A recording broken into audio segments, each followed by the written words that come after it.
In this park, we have 766 of the low wall section. We have 621 of the tall wall arch. We have 287 towers. And of just this one planter, we have 221. That is how detailed this park is, and that is why I cannot open it to guests, because the frame rates will go into the tens. But I'm giving you the exclusive tour in this video, and we're gonna start right here. This is our main entry point. We have two, but this is the main one. And this is where we start our adventure. Now, the dinosaurs in this park are all of the dinosaurs that are classified by Frontier as small in the genome library in the hatchery. You know, you can use the filters, you can select small. All of them are in here with one addition, and that's the Minmeek, because apparently Frontier does not think those are small. We'll get into that later. So obviously this park is using a lot of the new Malta tools that we got into the game, which is absolutely gorgeous. But yeah, we're in the high 700s for this wall piece alone, because I lined basically every inch of the place with it. But it looks so good. Alright, so this is our first plaza with our two hotels. We're at an elevation, so we have a really cool view into the park as well. Nice little centerpiece, fountains, nature. This really gives like that vacation feel, I think. This is the helipad of the arrival point. We have a restroom, because you know, the helicopter ride over might have gotten a little too exciting. Shops, of course, and let's actually go into the park now. I had a ton of fun building this during the live streams. I live stream every single Saturday and Sunday, but Saturdays is for Jurassic World Evolution 2. So if you want to see the construction of these parks happen, then yeah, during those live streams we have a lot of fun, I think at least. What I really love, one of the creative things I did here was I lowered the terrain around the lagoon here, and I framed the lagoon with one of the mini wall arches that I used in this park, because the concrete look of the lagoon just didn't fit with the aesthetic of this Malta park. We are on the Sante Gideus map, by the way, in case you are curious. I think it's the smallest map in the game.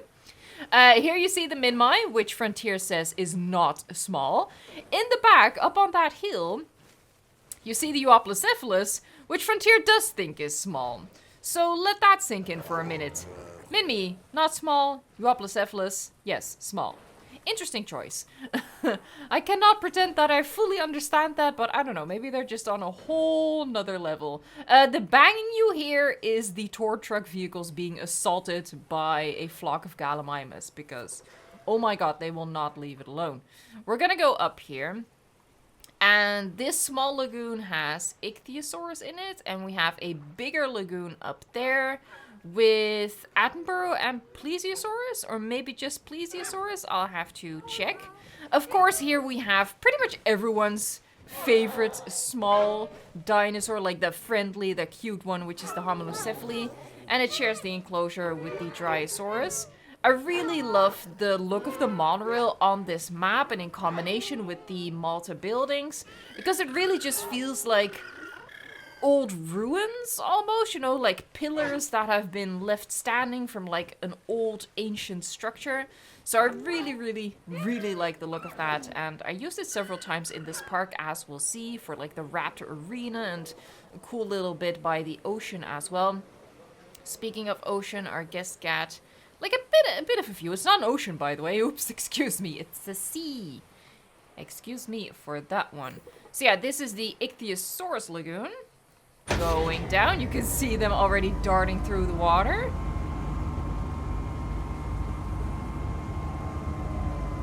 Yeah, and because it's such a small lagoon, you can actually like see the very end of it as well. So the entire lagoon is visible, which means that these little guys are visible as well. I typically use the smallest possible lagoon for the Ichthyosaurus.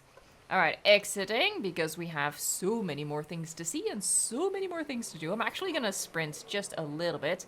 Now, a creative thing I did here, which is a case of use your imagination, because it doesn't actually work, but just pretend it does.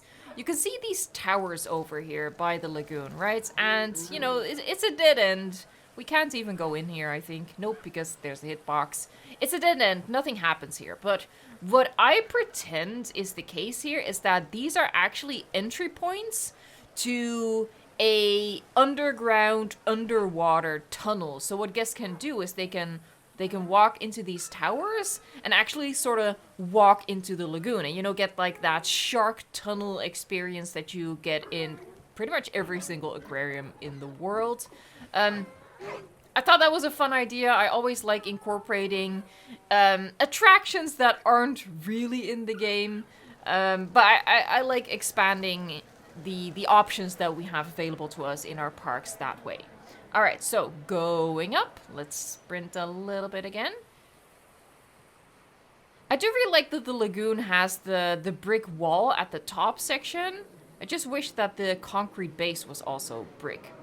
So we have a really nice guest plaza over here. As you might expect, a lot of towers and wall arches and stuff like that. This building over here is the ranger station. Now, the Malta building set has very facility-looking buildings, right? So that I wanted to use them, and basically what I did was I more or less hid the parts that had that facility, that utilitarian look to them. And then I used the parts of the buildings that I thought, you know what, that would work to help sell the idea that this is a zoo in like a city setting, an old Malta city setting, even though we're in Greece right now, excuse me. But you know what I mean, right? I use the buildings, like the parts of the buildings that I like. Now this park is completely unmodded. If you're using mods, you can like blend buildings together and really get the most out of them. But as you can see, just hiding the ugly bits with the wall arches also just works really well in my opinion. And then you get this nice wall section over here that's just unique to the ranger station, but creates just a really nice setting over here. Alright, so what do we have in here? I see Chunkingosaurus, Huayangosaurus. Happy bunch over here. Again, a lot of these low wall pieces, but I think for this species they work pretty well, right? Although, having said that, what are you doing here, buddy? Okay, well, I mean, even with the tallest fences, they still phase through, right? So let's not pretend that that's the wall piece's fault. So we're gonna go around here. We're actually gonna look into the bigger lagoon and refresh my memory on what's actually in here. Like, what does Frontier classify as small? Multiple dinosaur threats. Yes, we've encountered that one. All right, place your bets, ladies and gentlemen. What is in here? Plesio or Attenborough? Plesio or Attenborough? Maybe both. I see Snackface. That is definitely Snackface. I think it's all Snackface. So apparently Attenborough does not count as small, but Plesio does. Yeah, that's 100% Snackface. I love the Snackface. Alright, move on. Stop honking! It's ruining the atmosphere. Jesus. Alright, so... yeah, so this is still the spiky gal's habitat. There's a tower in the back over there because what we can actually do is follow this path down to the tower. And I put that tower there just so guests would use this path. That's like a top tip. If you have a path that technically leads to nowhere, where the path itself is the viewing attraction as it is here, you know, you're like in between these two habitats. If you want your guests to walk here, you know, assuming you can actually open your park without your game going into 10 frames per second, just put an attraction at the very end of it, and this will lure guests over here. It's a trap, basically. Oh, I walked into a flag. That happens sometimes, it's okay. So in this habitat, we have what Frontier classifies as the small ceratopsians. So we have Pachyrhinosaurus, Chasmosaurus, and Styracosaurus. We're gonna move along. There you can see like the monorail section that is in front of the bigger lagoon. And if we go down, then we would go back to the Ichthyosaurus lagoon, the Homalocephali and Dryosaurus habitat. So we're not going to do that. We're going to go over here. I started using the concrete walls again. I didn't want to, but I had to, again, just to preserve the frame rate a little bit. And then over here, we can look into some Gallimimus on drugs, apparently. But we can look into, like, a massive Gallimimus enclosure. I think Struthi and Archie are also in here. We just chucked them all together. Much to the chagrin of the tour drivers, because, dang, they get harassed a lot in here. Are we gonna see it happen? Maybe not. You can actually see that behind the wall pieces, I also use the invisible fencing just for a little bit of realism, right? Because, you know, Huayangosaurus probably could climb over the fence, but you can stretch your imagination and pretend that it doesn't work that way. But clearly Gallimimus can just leap over these low wall pieces, right? So that's why I added the invisible fence for a little bit more realism. And I think it worked out pretty well. So, we're gonna continue. Yeah, like I said, I had to use the concrete fencing to eliminate using these wall pieces in a couple of instances. I mean, we really had no other choice. So this is our Ceratopsian exhibit. There you go, looking peaceful, looking lovely. You'll note that most of the skins are brown and beige, you know, that sort of colors. And we purposefully went with that, you know, for the desert-esque aesthetic. Over here we have like this is a little campsite. I think this will give us the best view. I think it's Herrerasaurus that we chucked in here. Yeah, there you go. And we created like this little campsite. So, you know, it's all for show, it's all theatrics, it's all part of the theme park. But that was a way to make this enclosure a little bit more unique, and I really like how it turned out. You can see the Herrera stalking behind it over there. And actually, the campsite sort of sparked another idea. What you see in Europe a lot, especially around the Mediterranean, are a lot of archaeological dig sites. So I sort of incorporated that into the park, where we created like this fake dig sites. And I put the Spinosaurus skeleton in there, so I basically transformed it from an archaeological dig site into a paleontological dig site, but that's okay. Any excuse to use the Spinosaurus skeleton, even though the Spino is not in this park, because it's clearly not small. And I parked a Jeep there. I just obstructed its way back to the ranger station, so that way it stays in spot. And I'm just using it as a decoration, honestly. Can you imagine how boring that woman has been sitting in that car forever? And she will be until, like, the end of time. Which is kind of sad when you think about it. But I hope she's compensated well for her efforts, for her time. Again, this just lines the huge herbivore, huge Gallimimus habitat. You know, they have plenty space to run, but still, they choose to run wherever there happens to be a tour vehicle. Honestly, I kind of relate to that sort of aggression. I kind of relate to it. Alright, so where are we gonna go now? You can see the aviary in the background over there. We're not going to go there quite yet. We're actually going to go this way. We're going to go back down. Straight ahead, like up on the hill, is the initial arrival point. So that's where we started this tour. And up here, yeah, up here is actually the second arrival point, but we'll loop back to that later.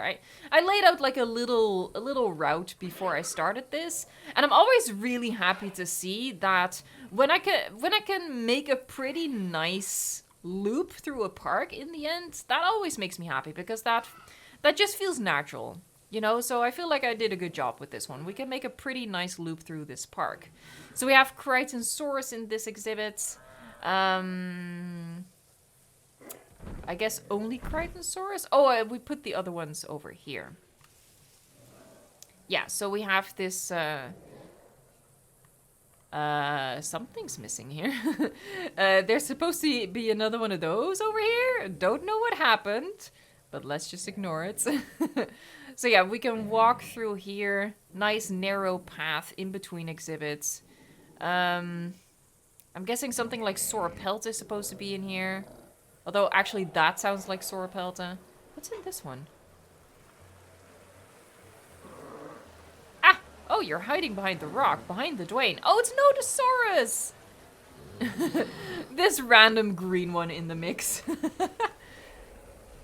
Alright, so again, up there is the arrival point. Let me sprint up there just a little bit so you can actually see, because I really like the look of this. You know, you sort of zigzag down from the hill that you arrive on, and it's just really, really cool. Like, obviously, the top view is even better.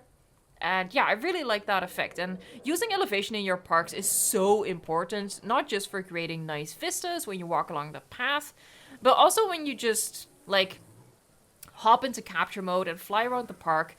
Your park looks way more interesting if you use elevation.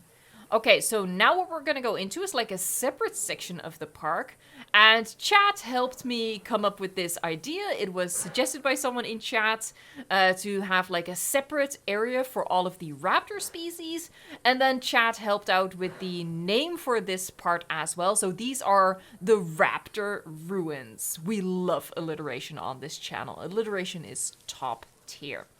So we are welcomed by like this flaming gate, and just imagine that instead of Jurassic Park it says Raptor Ruins. And this is where we do indeed have all of the raptor species.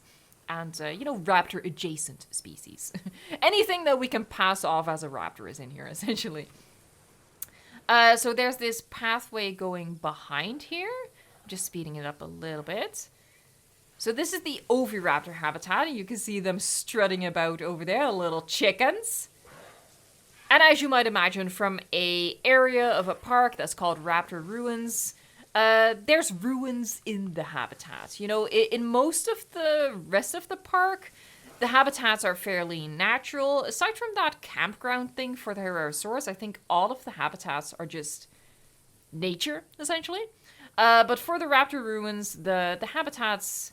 Well, some of them at least, a lot of them at least, have like these little suggestions of a ruined building in there. I absolutely love the Oviraptor. I think they're hilarious, they're beautiful, and they ended up really high on my ranking of all species in the game, which is a video that is coming soon. It's just my personal opinion, but a lot of people ask about that sort of stuff, and I'm happy to oblige because I love a lot of the species in the game, so I had fun making that list, even though it was a struggle, not gonna lie. Oh, by the way, the biosyn decorations, I think, work really, really well in the Malta setting. So yeah, definitely if you're building in with this building set, combine it with the Malta decorations now and again, because the rusted metal look just fits really well. And even though it's very modern, you know, that's basically what Europe is, right? It's a mix of the ancient and the modern, but it fits together so well, especially because, you know, this also has the like rusted metal. It just works so well. So we have a shelter over here again, just because I'm using the buildings from the Malta set to the biggest effect, to really have more of those brick walls without resorting just to the 600 plus of these ones. Did I skip? No, hold on. I'm still on the right track. All right, so over here we have the Pyroraptor.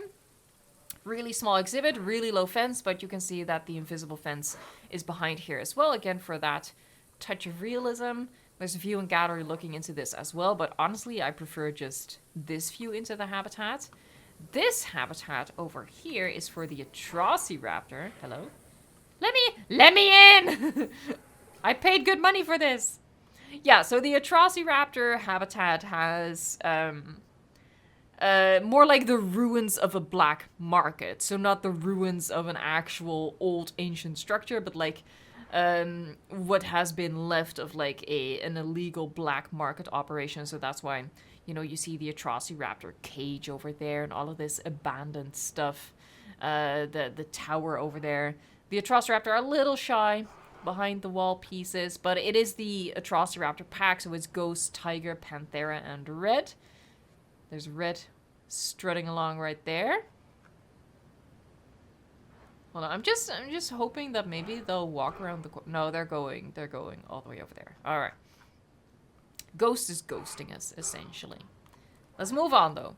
Because, oh my god, we're not even halfway through this park. And it is the smallest map in the game. At least I'm pretty sure it's the smallest map in the game.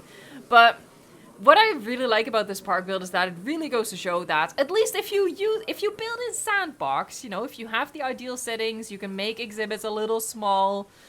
You can do a lot with a small map like this. I know we all prefer big maps, but honestly, now and again, having a small map like this is really inspiring to me.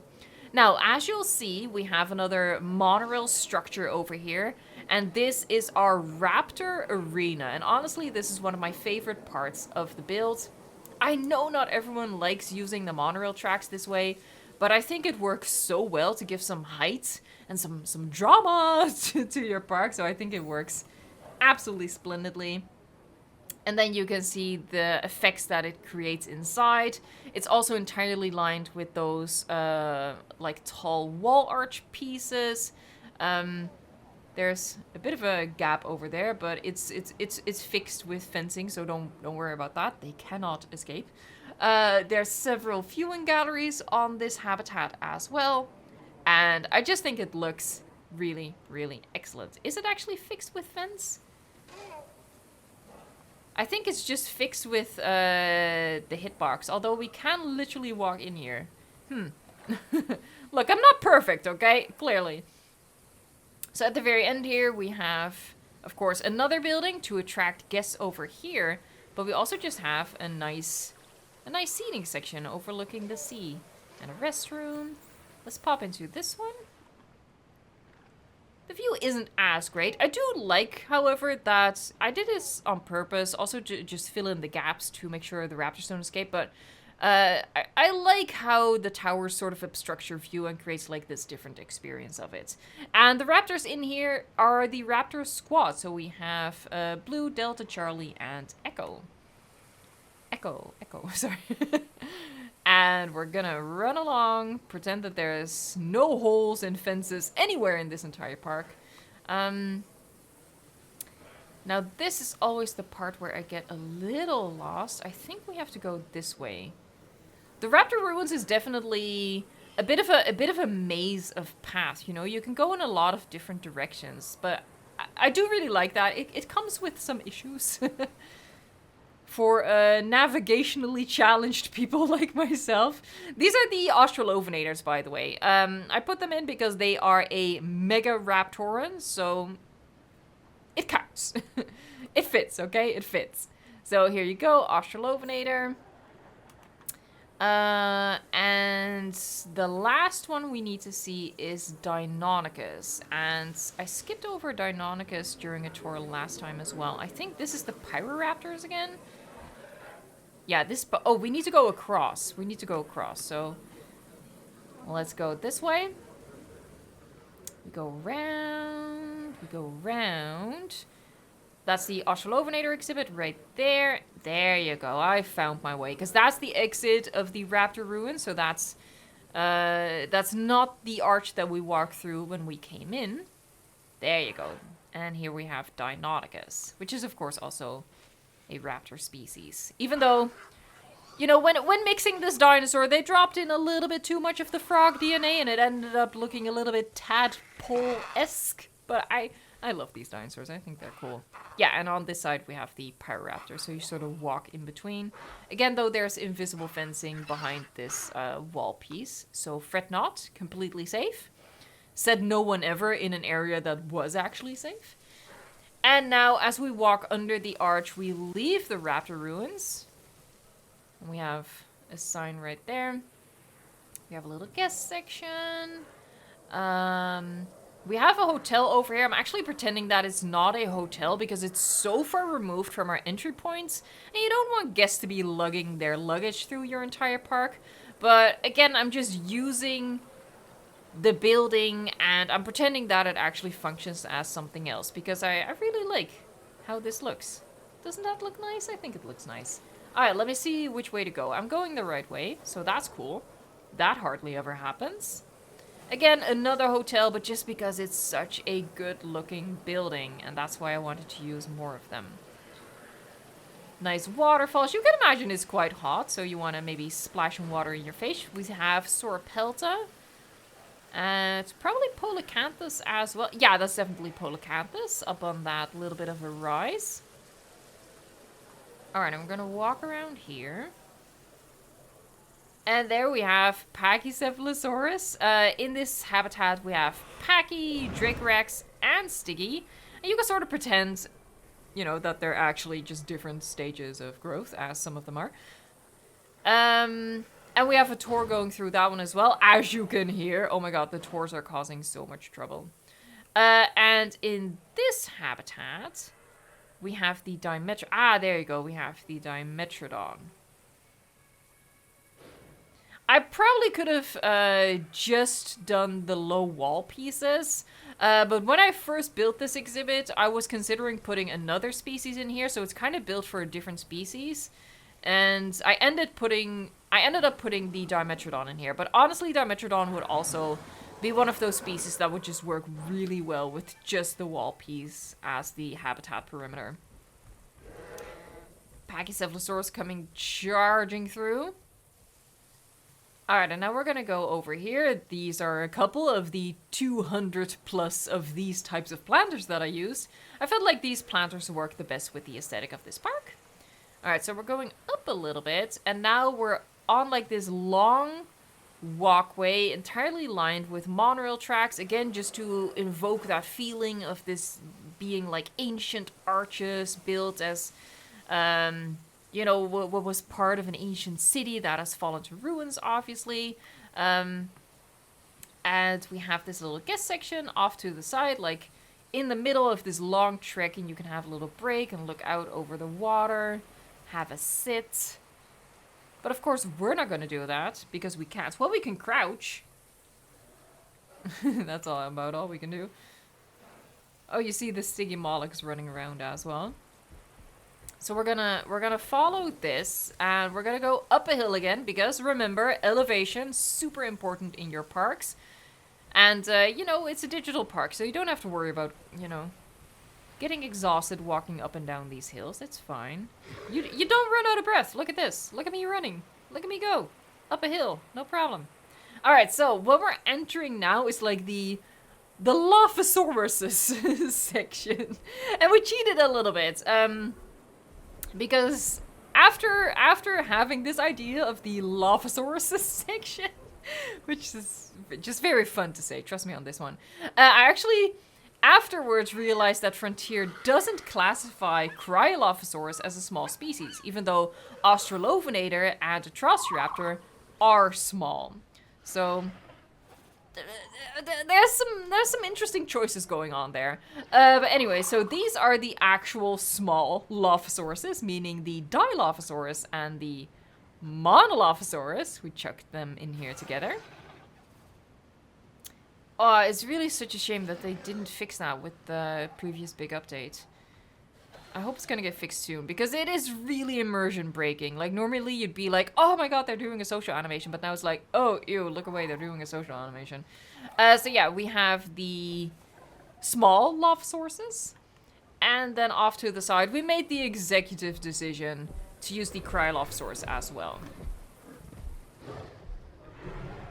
And there they are, and I think they look absolutely awesome. And honestly, I really don't think they're that much bigger than the Australophonator and Atrociraptor. And they're also definitely not bigger than Euoplocephalus. And remember, folks, Frontier says Euoplocephalus is small. Honestly, that's like, oh my god, if Euoplocephalus is small, what does that make me? I'm tiny. Alright, that's weird. Moving on. So, again, elevation, super important, because, look, now we can look into the Stiggy and Pachy and Dracorex exhibit. Leave the vehicle. Don't do it. Don't do it. Good. Very good. And we walk around the Cryolophus exhibit like this. Doing a little bit of a sprint. And now this tower just gives us a cool view of that exhibit. And also just, you know, the sea, the structure in front of it. I think it's pretty cool. Alright. Now we're getting towards the aviary. There's a little path over there which leads to a viewing gallery. We're not going to go into that one, though. We're going to walk over here. Now there's a big guest section over here with all of the amenities. But if we cross over the path here... Oh, hold on. Wait for the car to pass. Come on. Well, make haste then. Alright, coast is clear. So here you go, the rusted aviary. This aviary looks so good. Love it. And this has all of our small flying reptile species. So that's Barbarodactylus, Dimorphodon, Topajara, and Sungaripterus. Actually, no, Barbarodactylus I think doesn't count. I don't like the view from the viewing gallery, I will say that. There's Sungaripterus. We'll check out some of the other viewing galleries as well. But you can also see that we have a tour going through because, you know, we're just pretending that the smaller flying reptiles are quite safe. They just eat their insects, eat their fruits, eat their seeds, you know, that sort of stuff. Don't eat eyeballs, you know, the usual. That's Topajara. Yeah, so then Dimorphodon is the only other species. There, it's just landing right there. And of course we used the teeny tiny Dimorphodon because we had to. Yeah, no Barbarodactylus. That one is actually classified as medium. Okay, so that's like this separate section. You have to cross over the tour track to get there. And now we're gonna go into like the super tiny section, right? So here we have the smallest species in the game, actually. And we go over here. It's like a separate viewing area. And behind the wall pieces are the Morus intrepidus. Doing the boop. I wish we could zoom in this mode. I know it's not realistic, but I wish we could. And actually behind there is the hatchery, because I sort of treated the hatchery as an attraction in and of itself. Normally the hatchery is always hidden away in a corner somewhere, you know, pretend it doesn't exist. But this time around I even put a viewing gallery on the enclosure that surrounds the hatchery, because yeah, it's an attraction. It's something for people to come see, you know, if a new dinosaur has been produced for the park and it's making its debut, you can just imagine that there's like scheduled times when they first release and people can book tickets to like, hold on. There you go. There, people can book tickets to be there when the dinosaur first walks out, and maybe they give it a little bit of a show element, you know, they give some educational information about the species, they give it a funny name, whatever, stuff like that. I like that, I like that.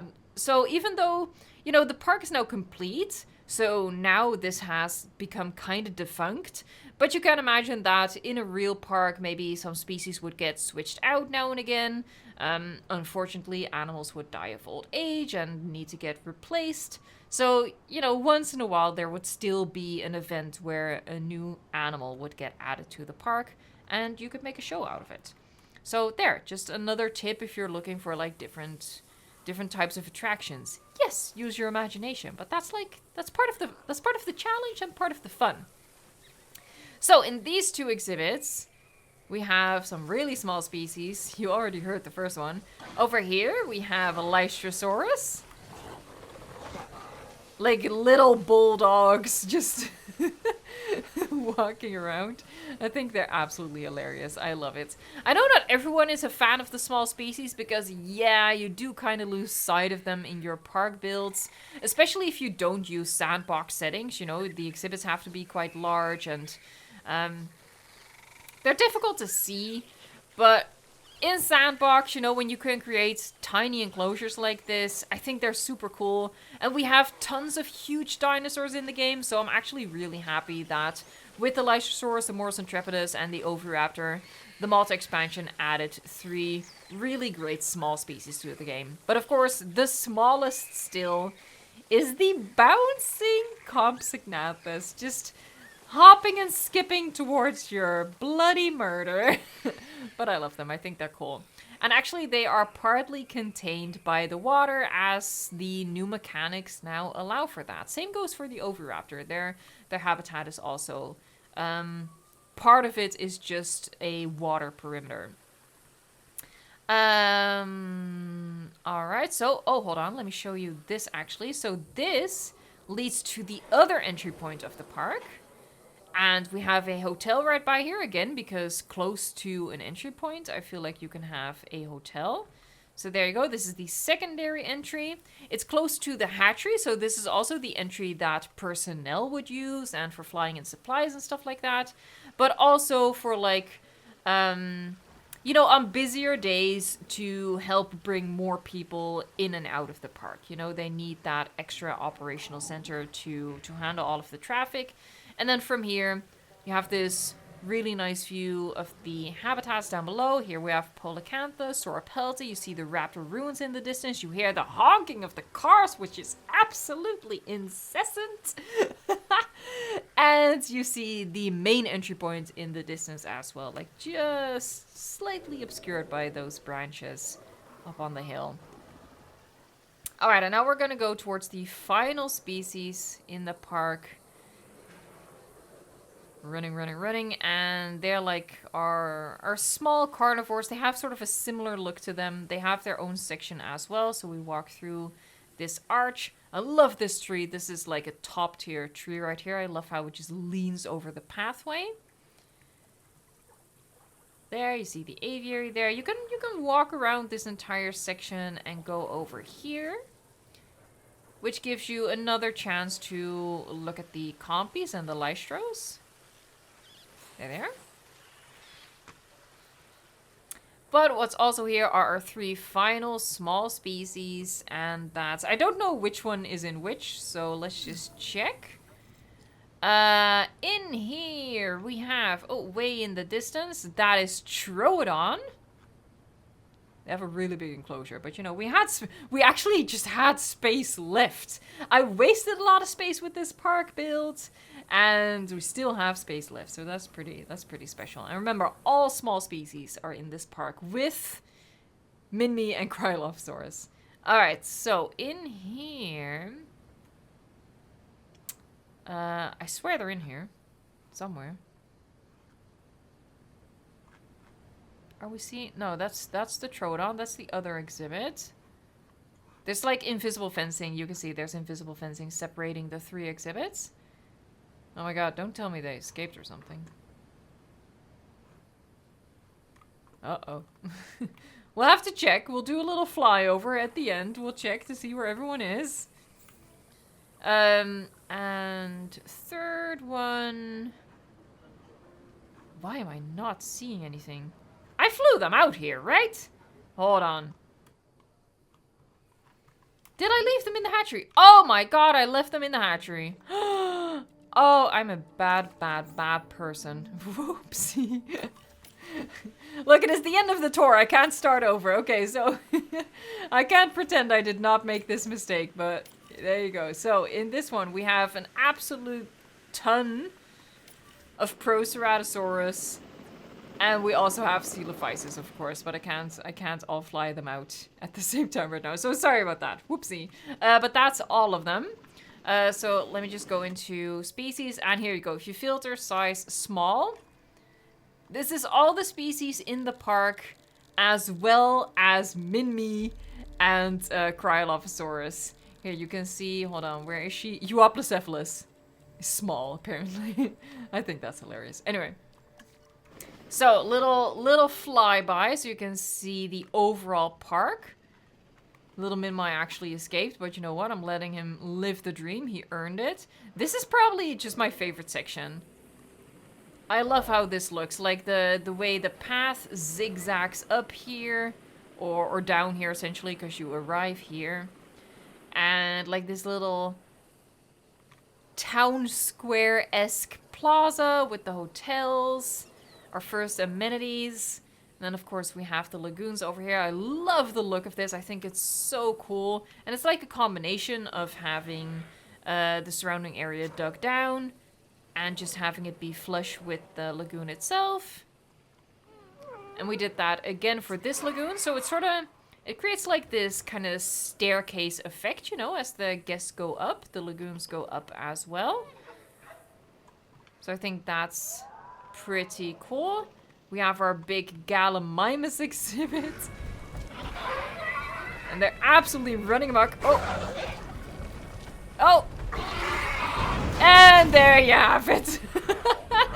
And that happens all the time. It's hilarious though. Here we have the, oh god, no, here we have the second arrival point with the second hotel, which also has a private little balcony overlooking that.